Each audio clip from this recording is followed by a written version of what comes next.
that the original amendment to remove all of accessible city phases 2 and 3 be removed is not going to be moved as an amendment. So Andrew wants to move an alternative amendment, which is talking about removing the elements of the phases 2 and 3 other than the ones that will be listed on your screen in front of you. So once that's typed up, then we can address it. So if I could just move to another item, which is a proposed way forward. Now, I sent you all out a list of what was remaining on the schedule of amendments that had been received. And there were a number of items that were requests for reports. There was a request for report that was included in the general amendments, but so there's 1, 2, 3, 4, 5, 6, 7, 8, 9 reports that have been requested, and some of them are, actually components of work that's already going on. Some of them we started to address yesterday, and then felt that we didn't have sufficient information to proceed at that time. So what I'm going to recommend is that, because the long-term plan process isn't really for us to, as a council, to be seeking reports, because it's a long-term plan for the next 10 years. So what I'm going to propose is that we ask our Chief Executive to report back in the next 8 weeks to Council with a recommended course of action on each of the requests for reports. And that way, by the end of August, we will have in front of us a series of proposals, and we can say, yes, we want to proceed with that, no, we don't want to proceed with that. That should be reported back to the Infrastructure, Transport and Environment Committee. That could be expanded with a bit of a consideration of a different issue. That could be linked to the transition plan. That could be linked to the work that Carlene's already doing on Great for Christchurch, some of the administrative stuff that's recommended there. And then another one, might be, no, legally we can't bring City Care's operations into the council because we were required to set it up as a CCO by law. So that would be a waste of time getting a report on something that we couldn't legally do. So, but if she came back with a series of recommendations about it, because as I understand it, people asked for reports through this process because they wanted to have it on the record that the report had been requested and confirmed by the council. So if people are generally acceptable for that, I don't think we need a resolution to address it, because technically they're not amendments to the LTP, they're requests for reports. So if people are generally happy with that, that deals with those. Raise a question, because this is similar to the discussion we had yesterday. So we've already had a kind of big debate about adding the 25k for the work to be done. So I guess my concern through this process, because this is the budget and the levels of service and community outcomes, is that we have sufficient capacity to get those reports that we want within the organisation. But we are not going to decide whether we're going to have those reports sought. So we're not going to decide that now. So, I mean, there is no point going down a track without advice on whether the report is actually required and what it would require. For example, investigating extending the light rail tram tracks to New Brighton via Worcester Street, when we haven't, considered the advice, the request to have them extended internally within the central city. So, I mean, there are things that we as a council are not going to want to have as a report, but we need to deal with that in a different place. This is not the place. We could take the same approach for those resolutions we passed yesterday. We took the 25,000 out. We took the 25,000 out. That came directly from the submissions process, so that was perfectly acceptable. But that one isn't. So I think that, I mean, unless you want to vote them up and down, we can go through them one by one and we'll just vote up and down, if that's what you prefer. I just want to make sure that what we don't have is a process that ambushes the requests that have been made. So until you do that work, you don't know what, like if you take the yellow shuttle stuff, for example, and the public transport for the wider central city area, like I don't want a staff memo to come back. There's all the reasons why we can't do it. I want to know how much it would cost. We've already got how much it costs to run the shuttle when the town was a vibrant, busy place that people were jumping on and off buses all the time. And that is a change. What I want to know is I want to know how much it costs for the proposal that came up in the submissions process. I want to know how much it would cost to subsidise free public transport within the 4 avenues. I'd like to know that. But I don't want to make a decision here and now about the staff doing a full report back on the feasibility of reinstating a service that we can't afford to put on budget right now, and we wouldn't want to, given that the place isn't a vibrant, busy place as it was. Well, that's your view, and you're entitled to your view. But I'm entitled to my view, and we will have a vote on it. If you want to have a vote on it now, and we vote it out, then that's fine. But if we don't want, all I'm proposing is a sensible way forward that everyone else around the table has accepted as sensible. Can I also respond? As I understand it, I'm not being asked to develop all these reports within 2 months. No. But actually the process and the prioritisation against everything else as well. And in terms of what process we would follow to actually provide you with the information to make those decisions at a later date. Okay, right. Because a number of these submissions, if you take the Esplanade, wanted us to do these things, but obviously we don't have that information. Mm-hmm. So you're saying another 2 months to get the information, then we make decisions about whether we want to pursue those actual activities or whether we want to pursue reports into those activities. Pursue a report. To get a feasibility study on some of these things will take a lot longer.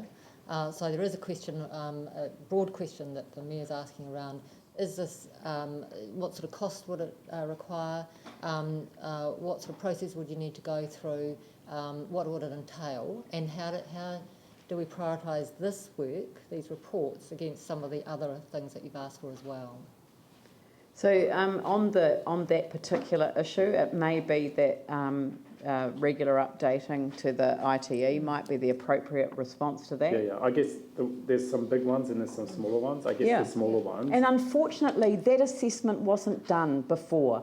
And I'm just I'm suggesting that, and you know, for some of the ones that are minor and not difficult, Carleen will report back next month, or we'll just do one or the other. So I'm recommending a way forward that nobody else has objected to, Yanni, except you. Well, the only one that I thought was different. By point of order, we're here to discuss the LTP, not reports. On the process. Anyway, so if you want to have a vote on the process, then I'm happy to do that. No, I just wanted to flag the one that I think is important that can't wait is the social and environmental impact assessment. So that's the one that I would like us to make a call about. The other ones I'm happy to leave to that. There is a whole lot of work that's going on behind the scenes at the moment in relation to components of that will absolutely focus in on the transition, and we are not going to have a debate about that right now. So, but Carleen needs to update us because there's a lot of work that's already been going on in this area. So, the next... So we've got all of the bits and pieces up. So we've got that moved by Councillor Turner, seconded by Phil Clearwater. No, I'm sorry, we had all of the questions before. Sorry? I posed a question before the break and it hasn't been answered yet. I thought it was about the 7 million for Victoria Street and what it compiled of as regards to the public realm content of it. Yeah. I can answer that through you, Madam Chair. There are basically 7 levels of intervention across the streets in the central city. Victoria Street, as I said earlier, because of the high pedestrian footfall and so on, is a higher level of intervention. As far as the below ground work, the renewal work's concerned, it would be 100% replacement of the carriageway and the curb lines there and so on. What influences the cost, however, is the projected higher standard of streetscape treatment there. So that would be a higher standard of lighting, similar to that which is going in at the moment on Colombo Street, higher standard of street lighting, footpath paving and street furniture and street trees and landscaping. So that pushes the cost per unit metre up to about $3,500 per linear metre, as opposed to a lesser standard of streetscape treatment, which would be in the order of about $500 to $600 per metre. What I'm really after is, what is the cost of that in the 7 million? So those are enhanced public realm features. Rather than, my question was, I support the pedestrian safety and the traffic modifications, but I may not support the enhancements, so I want to know what those two costs are in the 7 million. I'm afraid I don't have the breakdown between those renewal costs and the enhancement costs, but on that basis and the length of the street there, I would imagine that the enhancement cost would be a significant proportion of that 7.5 million, or But 7 million. did I understand you before in saying that the enhancements were actually part of the calming measures? Yes. And the... Absolutely. So, I mean, it's hard to differentiate between enhancements that look good but are actually designed to slow the traffic down to the 30k in terms of the core, and to prioritise safety around cyclists and pedestrians. They are absolutely integral to the justification for the works on Victoria Street. Because you remember, everything around it is 50k. I mean, that's the thing. Everything around it, coming into it or exiting from it, is going into 50k, but except where you're going straight ahead. Yeah. All right, thank you. Do we have to? Okay, right. So I presume perhaps you'd like to lead off the debate. As the mover, yeah, happy to do that. Our original amendment, as it was put up on the board before the break, was to remove this whole programme of work from the budget altogether. There have been some conversations with staff over the last couple of days, and there was written information provided overnight, and obviously some good discussion and information provided this morning. And I thank staff for the detail in the information that's been provided, and the readiness to answer questions as well. That's all been very, very helpful in getting to the point that we've got to. So the position that we put up in the original amendment was to remove the whole programme of work, so that we could then, over the following period, look at where there were parts of the programme that did have high value that perhaps could be reinstated in future annual plans. Now that we've heard the information that we've heard this morning, we believe that there are certain parts of the programme which do have value, and I'm particularly interested in those parts of the programme where there's value for bus priority, for pedestrians and so on, and just to keep traffic moving through the city and to get the right outcomes. Council's position in the proposal is that all of the Accessible City programme were to be pushed out to year 5. So this is a further amendment to that change that had already been signalled in the proposal. Clearly there are some projects that do have value and that do need to be delivered sooner than year 5. Meanwhile, there's a large part of the programme where there isn't the required level of certainty around value, and that's the reason that we're proposing to take the rest of the programme off, except for those projects that staff have told us this morning are the higher value projects where there are clear benefits. And our view now certainly would be that there are some projects that need to be delivered sooner rather than later, so that we can realise those benefits for the central city and for the whole city. This essentially reflects the priorities that have been put out by staff this morning. The thinking around the second part of the amendment, which is the Salisbury Street and Kilmore Street conversions, is that there's little point in doing that work until after the town hall refurbishment, the town hall repairs finished. So that's the reason that we leave those in year 5, and that avoids any further impact on rates of moving those forward from year 5. If we just leave those where they are, that then leaves them where they are in the proposal. Over the 5 years, that adds up to a approximately $29 million total, which is significantly less than the total of the whole balance of the accessible cities programme of work. So I put this forward as a compromise of looking at where there are nice to have projects, looking at where there are projects that can be deferred or don't need to be delivered, but also looking at projects where there is significant community value and network value in delivering those projects sooner rather than later, and this amendment certainly reflects that. Paul? I'll try and be as articulate as I can. Sometimes I get a little bit nervous and forget what I'm trying to say. But there's 5 things I want to talk about. Vision, people, and connections. That's what I want to talk about, because this is what this is all about. We are a very large organisation that actually interacts with everybody in Christchurch at some point or another. We interface with them. We connect with them. As a council, we have to give visibility over years ahead. So at the current time, we're looking at a 30-year horizon. And we have an obligation to plan ahead for that 30-year horizon. We've heard from our planners that we are going to face congestion in parts of the city, and we need to plan for that congestion. We had a Share an Idea campaign run by the council and won awards. And in that Share an Idea campaign, people told us, our people told us very loud and very, very clear, they want a slow core central city. They wanted a walkable central city. They wanted a city they could cycle around safely.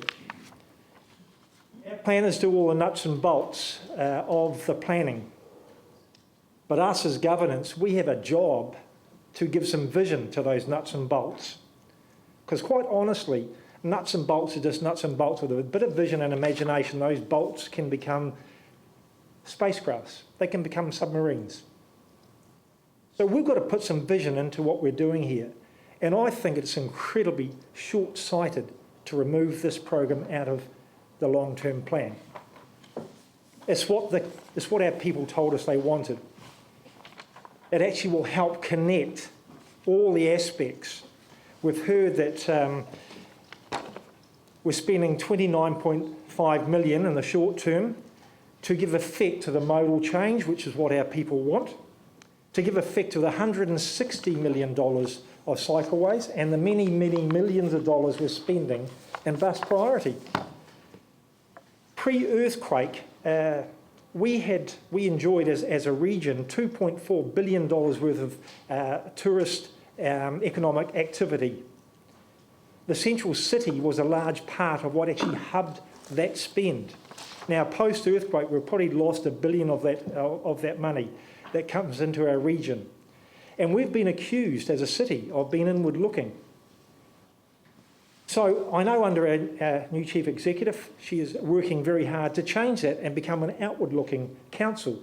So we actually do connect, because it is all about connections. We do connect to our partners and our regional partners, which actually has a benefit for our city and has a benefit for our island, which is the South Island, and ultimately a benefit for New Zealand. Now, the only way we're going to get that $2.4 billion back, and don't think that this is only just for Central City. This will affect every ward. It'll affect every one of you councillors' wards, and I'm telling you that now because we had some great visionary stuff that happened yesterday where we signed off the Promenade Walk, the Estuary Edge Walk, the Spine of the Lizard Walk, and these are all parts that connect one thing to another, and they enhance us as a city. I stood on the platform of actually having strong connection from the central city to our natural assets, which are our coastline, our bays, our mountains, And you've got to have good connections to those. So having a good central city that is well connected to those suburban areas will actually, in fact, assist those areas to help regenerate them. I think it's short-term, it's going to shortchange our future, and I think that's a real concern. So I want us to have a bit of imagination. I want to turn nuts and bolts into a spacecraft and into a submarine. I want to make sure that we connect with our neighbours. As a central city, we want our people back. We want that activity back, and we want to make sure that it actually works for the future of this city.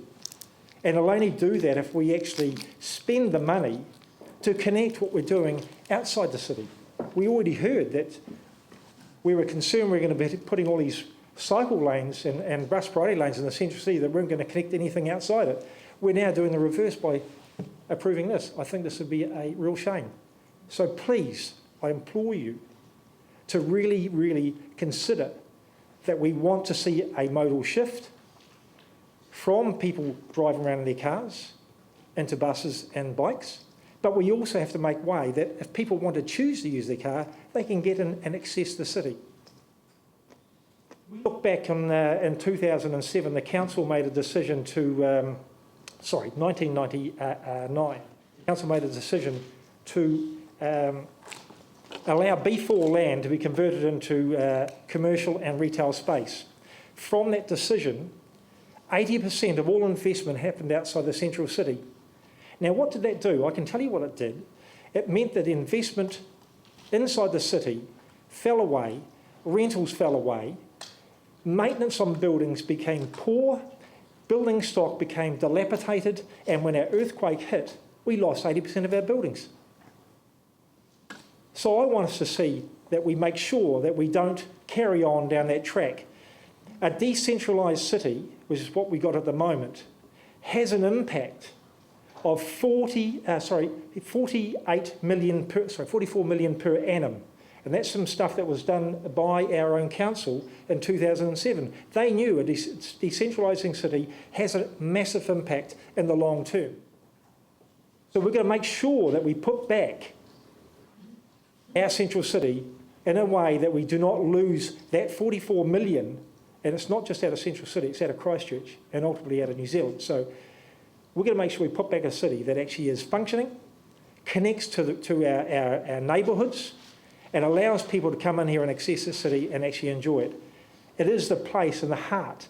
I worked really, really hard post the earthquake putting Restart together because I knew that if we didn't put a heart back sooner rather than later, we would probably never get and we would lose that investment opportunity. We've been very lucky, very, very lucky that we've had investment by Christchurch people going back into our central city because they have a passion for it.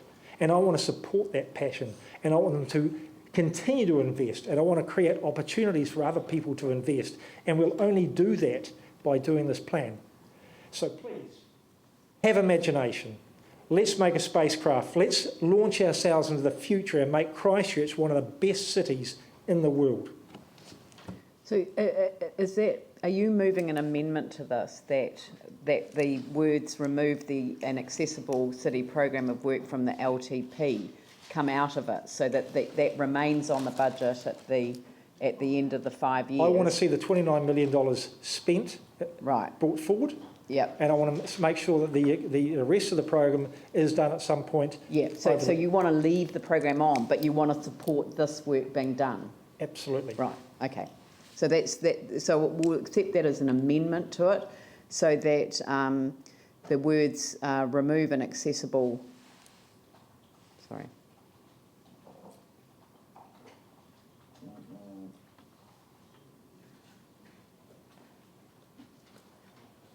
Is it not effectively what the draft suggested in the first instance? No, because what the amendment.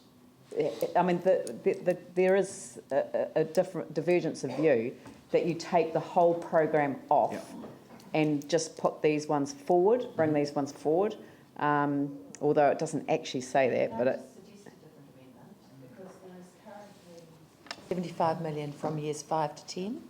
What I think Paul is trying to achieve is that of that 75 million, 29 million is moved into years 1 to 5. Yeah, but And he's the accepted- remainder stays in years 5 to 10. Yeah, that's right.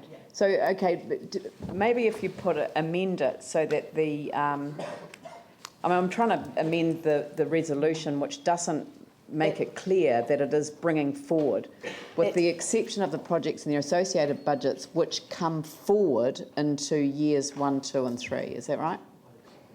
Except for Salisbury Street and Kilmore, which is year 5.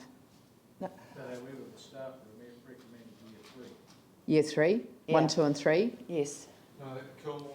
Yes, I know that, but the amendment that's been moved is specifically putting Salisbury and Kilmore, two of the most expensive budgets, out into year 5. So, and that's perfectly acceptable. But Can I just ask a process question, because maybe I wasn't listening, but I didn't hear Paul saying he was foreshadowing an amendment. no, I know, but the thing But you've was interpreted that that. I listened to him, Yes, yeah. and if anyone was listening to him, he Yes. wasn't speaking against this. Okay, He was speaking against a part of it. right.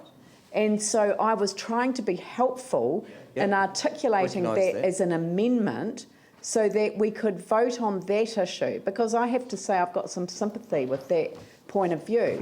So, Okay, it's just So he if didn't it's- actually say he was moving an amendment. yes, I know that, Can and I I'm trying foreshadow to an be amendment for helpful. him? That in relation to the LTP budget on Accessible City, 29 million of the proposed 75 million be brought forward, as per the staff presentation this morning, into years 1 to 5. Yes. Yeah. Except they didn't recommend years 1 to 5, they recommended years 1 to 3. Effectively, the way that we've now slid Kilmore, it becomes years 1 to 4. So Years 1 to if 4. it's in 1 to 5, 1 to 4, that's within the realms of Yeah. margins of error. Okay. That in relation to the accessible city, LTP budget for the Accessible City, 29 million of the proposed $29 million of the proposed 73 million be brought forward into years 1 to 5. Yes. As per the staff presentation this morning. And Vicky's moving that, and Councillor Lonsdale No, I is think Paul would seconding like it. to move it. Okay, Paul's moving it and Vicky's seconding it. So Yeah. that's the foreshadowed motion. If the first motion, I mean, I wanted to deal with this as an amendment, but it doesn't have to be. That's fine. So that's a foreshadowed motion. So we'll carry on with the original motion. Okay, so does somebody want to speak in favour of the original motion?